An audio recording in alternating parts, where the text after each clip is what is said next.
Finnish citizens began casting their ballots on Sunday in what is expected to be a tight presidential election between the right and the left.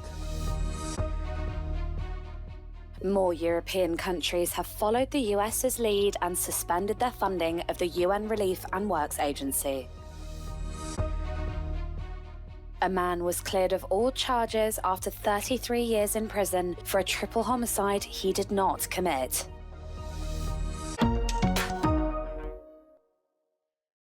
Voting began in Finland on Sunday morning, with citizens able to cast their ballots for one of 9 candidates aspiring to be the Nordic nation's 13th president. Advance voting started earlier this month, and the country's election commission reports that more than 1.8 million people, or 44% of eligible voters, made their choice ahead of Sunday's main vote. The two leading contenders, Alex Stubb from the right-wing National Coalition Party and Green Party politician Pekka Haavisto, both have a wealth of foreign policy experience, an important qualification for the role which is largely ceremonial. Recent polls have put Stubb and Haavisto within a few percentage points of each other. Neither candidate is likely to get more than 50% in the first round, and so there will almost certainly be a second round vote in February. Tämän asenneilmapiirin Suomessa ei pidä kovettua sen vuoksi, että Venäjä...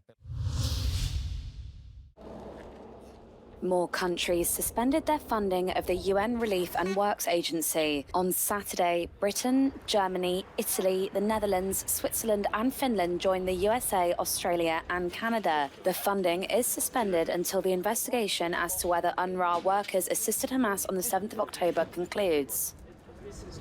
Although we've already suspended any additional allocations to UNRWA, we'll certainly consider additional, depending on the investigation, whether that requires any additional changes in the way we support UNRWA going forward.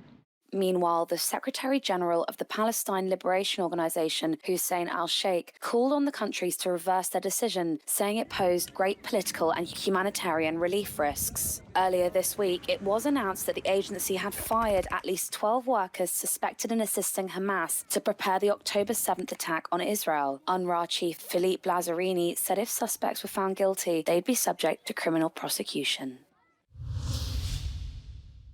Human rights activists claim that this is the biggest judicial error in Italian history. On Saturday, the Court of Appeal in Rome fully acquitted Beniamino Zuncheddu, who had spent almost 33 years in prison. Zuncheddu was blamed for a triple homicide near Cagliari in 1991. He was arrested, and a witness, the fourth victim who survived the attack despite wounds, pointed at him. Based largely on this testimony, Zuncheddu was sentenced to life in June 1992. He has repeatedly insisted he is innocent.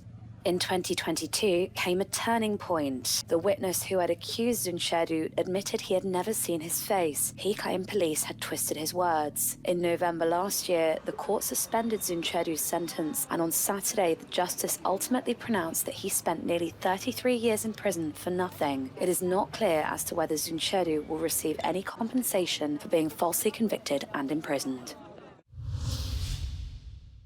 Iran successfully launched 3 satellites into space on Sunday. The announcement is the latest development in Tehran's ballistic missile capacity. The launch comes at a time of heightened tensions for the Middle East over Israel's continued war on Hamas in the Gaza Strip, sparking fears of a regional conflict. Whilst Iran has not intervened militarily in the conflict, it has faced increased internal pressure to get involved. A deadly Islamic State suicide bombing earlier this month and proxy groups such as Yemen's Houthi rebels have intensified the pressure. The annual Venice Carnival got underway on Saturday, and foggy weather didn't do much to dampen spirits. This year, the carnival is dedicated to explorer Marco Polo, probably the most famous Venetian who ever lived and the inventor of the word million.